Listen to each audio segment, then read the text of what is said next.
Hello everyone, नमस्ते।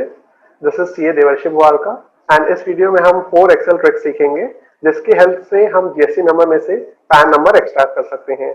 Income tax compliances के लिए हर एसएससी को ये टास्क रेगुलरली करना पड़ता है। अभी 1 जुलाई 2021 से टीडीएस एंड टीसीएस के नए प्रोविजंस आए हैं। उनके कंप्लायंसेस के लिए हमें परचेज रजिस्टर जो कि जीएसटी वाइज होता है उसमें से पैन नंबर एक्सट्रैक्ट करना पड़ता है। एंड इनफैक्ट जितने भी इनकम टैक्स असेसमेंट्स होते हैं उसमें सब ऑफिसर्स को पैन वाइज डेटा चाहिए होता है। तो हमारे पास सेल रजिस्टर हो, परचेज रजिस्टर हो, जितने भी लिस्ट होती है हमें पैन वाइज कन्वर्ट करके प्रोवाइड करना पड़ता है। तो आइए हम 4 एक्सेल ट्रिक्स देखते हैं। तो सबसे पहले हम जीएसटी नंबर का फॉर्मेट देखते हैं। तो जीएसटी नंबर 15 डिजिट्स का नंबर है। उसमें पहला 2 डिजिट्स स्टेट कोड होता है। तो जैसे यहाँ 19 है, ये वेस्ट बंगाल का स्टेट कोड है। उसके बाद जो नेक्स्ट 10 डिजिट्स है ये पैन नंबर होता है। हमें यही 10 डिजिट्स को अलग से निकालना है। उसके बाद वाला जो डिजिट है वो यूनिट का कोड होता है। तो फर्स्ट यूनिट हुई तो फर्स्ट, सेकंड हुई तो टू, इस तरह से चलता है। एंड उसके बाद Z बाय डिफॉल्ट सिंटैक्स है एंड लास्ट नंबर एक चेकसम एरर होता है। तो वो अल्फा न्यूमरिक कोई भी एक नंबर हो सकता है। तो हम सबसे पहले फ्लैश फिल फंक्शनैलिटी सीखेंगे। फ्लैश फिल एक मशीन लर्निंग सिस्टम है।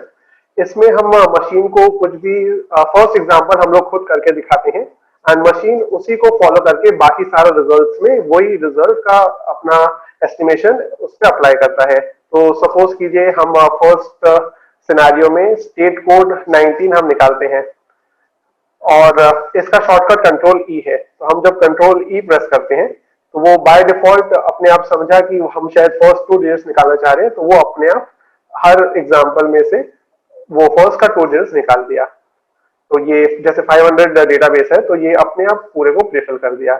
हम इसको डिलीट कर देते हैं एंड अब हम पैन टाइप करते हैं AACM8055A एंड फिर हम कंट्रोल ई प्रेस करते हैं। तो देखिए इस बार इन्होंने पैन निकाल दिया।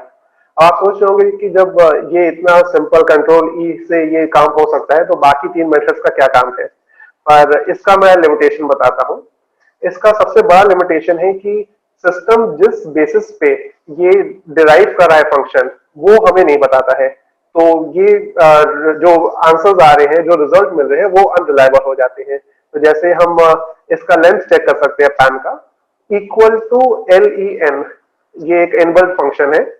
इसमें हम ब्रैकेट ओपन करके जब टेक्स्ट सेलेक्ट करते हैं तो ये हम लोग को उस स्ट्रिंग का नंबर ऑफ कैरेक्टर्स बताता है।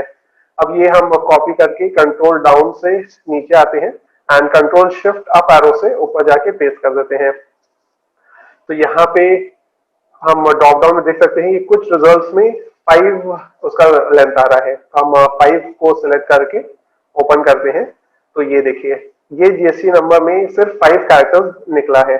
हम अगर जीएसटी नंबर को स्टडी करते हैं तो यहाँ पे 10 डिजिट्स पैन के खत्म हो जाते हैं, पर उसके बाद वाला जो डिजिट है वो मैक्सिमम केसेस में न्यूमरिक होता है, यूनिट कोड होता है। पर कुछ एक्सेप्शंस की वजह से यहाँ पे कोई अल्फाबेट आ सकता है। तो ये एक्सेप्शन की वजह से फ्लैश फिल यहाँ पे वर्क नहीं किया। वो शायद इसी फॉर्मेट पे निकाल रहा था कि दो नंबर्स के बीच के जितने नंबर्स है उसको डिराइव कर रहा था, पर यहाँ क्योंकि एक अल्फाबेट आ गया तो यहाँ पे उसका फंक्शन फेल हो गया। तो हमें ये वाला रिजल्ट को मैनुअली अपडेट करना पड़ रहा है। तो ये इसकी लिमिटेशन है। एंड फर्दर ये वाला फंक्शन सिर्फ 2013 एंड उसके बाद के वर्जन में अवेलेबल है। तो आइए हम नेक्स्ट मेथड में चलते हैं, टेक्स्ट टू कॉलम्स। जैसा कि नाम से आप समझ पा रहे हैं, ये एक कॉलम के जो टेक्स्ट है उसी को उसमें से दूसरे वैल्यूज को एक्सट्रैक्ट करके वो दूसरे कॉलम में उसका रिजल्ट डालता है। तो टेक्स्ट टू कॉलम्स का शॉर्टकट ऑल्ट ए और ई है। तो इसके लिए हमें सबसे पहले टेबल सेलेक्ट करना पड़ता है। तो हम जीएसटी नंबर में आके कंट्रोल शिफ्ट डाउन एरो से हम टेबल सेलेक्ट कर लेते हैं। इसका शॉर्टकट ऑल्ट डी ई भी होता है, ऑल्ट ए ई भी होता है एंड हम डेटा टैब में जाके टेक्स्ट टू कॉलम्स को मैनुअली भी सेलेक्ट कर सकते हैं। तो यहाँ पे सेलेक्ट करने के बाद सबसे पहले हमें दो ऑप्शन पूछता है, हमें इसका डीलिमिट करना है या फिक्स विड्थ करना है। डीलिमिट में हम अपने डेटा को कोई कॉमा या कोई स्पेस या कोई और बेसिस पे उसके ऑकरेंस होने पे हम उस जगह से उसको स्प्लिट करते हैं डेटा। और फिक्स्ड विड्थ वाले ऑप्शन में हम खुद अपने आप उसको ब्रेक लाइंस बताते हैं कि हमें इस जगह पे ब्रेक करना है, तो वहां पे आप ब्रेक कर दीजिए। तो इस कंडीशन के लिए हमें फिक्स्ड विड्थ सूटेबल रहेगा, तो हम फिक्स्ड विड्थ सिलेक्ट करके आगे बढ़ते हैं। अब यहाँ पे आप देख पा रहे हैं कि वो डेटा प्रीव्यू का ऑप्शन है, तो यहाँ पे हम अपने ब्रेक लाइंस को माउस के कर्सर से क्लिक करके डाल सकते हैं। तो सबसे पहला ब्रेक हमें फर्स्ट 2 डिजिट्स के बाद चाहिए, तो हम फर्स्ट 2 डिजिट्स के बाद एक सिंगल क्लिक करते हैं, तो यहाँ पे एक ब्रेक लाइन आ गया। अभी ये दो पार्ट में ब्रेक हो रहा है। फर्स्ट कॉलम में हमारे पास स्टेट कोड रह जाएगा एंड दूसरे में बाकी सब डिजिट्स।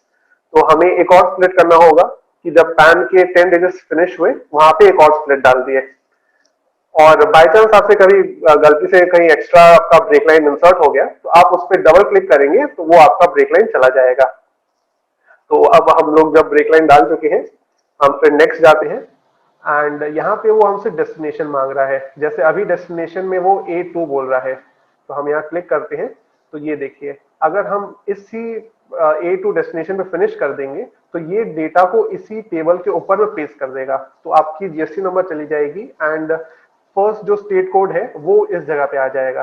तो हमें इससे पैन वाली जगह पे चाहिए, तो हम यहाँ पे पैन का जो B2 वाला सेल है वहां पे क्लिक कर देते हैं। तो अब डेस्टिनेशन चेंज हो गई, अब हम फिनिश कर देते हैं। तो ये देखिए यहाँ पे पूछ रहा है there is already data here, do you want to replace it, तो हम ये ओके कर देते हैं। अगर बाय चांस आपका कोई और डेटा उस जगह पे होता तो ये उसको ओवरराइट कर देता। यही इस फंक्शन की सबसे बड़ी लिमिटेशन है। अब हम पैन को यहाँ पे पेस्ट कर देते हैं, बाकी दो सेल्स के दो कॉलम्स की जितनी डेटा उसको हटा देते हैं। अब हम वापस लेन फंक्शन चेक करते हैं और इस बार आप देखिए इसमें सिर्फ 10 ही आ रहा है, तो मतलब ये वाला फंक्शन फ्लैश फिल के कंपैरिजन में बेटर थी। अब हम इससे भी बेटर कमांड में जाते हैं, मिड फंक्शन। मिड फंक्शन एक इनबिल्ट फंक्शन है एक्सेल का। उसके सिंटैक्स में हमें टेक्स्ट पूछता है, स्टार्ट पूछता है एंड कैरेक्टर्स पूछता है। तो हमें टेक्स्ट का मतलब है कि हम कौन से टेक्स्ट में से, कौन से स्ट्रिंग में से हम डेटा एक्सट्रैक्ट करना चाहते हैं, तो हम वो सेलेक्ट करते हैं। स्टार्ट मतलब हम कहाँ से एक्सट्रैक्शन स्टार्ट करना चाहते हैं, कौन से डिजिट से, तो इस केस में 3 होगा क्योंकि थर्ड डिजिट पैन स्टार्ट हो रहा है। एंड कैरेक्टर्स में वो पूछता है कि आप कितना कैरेक्टर्स डिराइव करना चाहते हैं, तो पैन की क्योंकि 10 कैरेक्टर्स होते हैं हम 10 इंसर्ट करेंगे। तो आइए इसे प्रैक्टिकली करके देखते हैं। तो equal to mid bracket open, यहाँ पे टेक्स्ट में हम फर्स्ट अपना सेल सेलेक्ट करते हैं, फिर कॉमा, फिर स्टार्ट नंबर पूछ रहा है, हम 3 यूज करते हैं एंड फिर कॉमा लगा के नंबर ऑफ कैरेक्टर्स में हम 10 टाइप करते हैं। तो ये आपका पैन नंबर एक्सट्रैक्ट हो गया। अब इस पैन नंबर को, इस फंक्शन को हम सब सेल्स में पेस्ट कर देते हैं, तो ये हम लोग का पैन वाइज डेटा आ गया। इस फीचर में एक और आपका ऑप्शन है कि अगर आप जैसे डेटा चेंज करते हैं, एम की जगह अगर डी होता तो ये वाला मिड फंक्शन इसको ऑटो अपडेट कर देता है। Text to column and flash fill में ये ऑप्शन अवेलेबल नहीं था, उसमें कोई अपडेशन अलाउड नहीं है। तो ये हमारा मिड फंक्शन हो गया।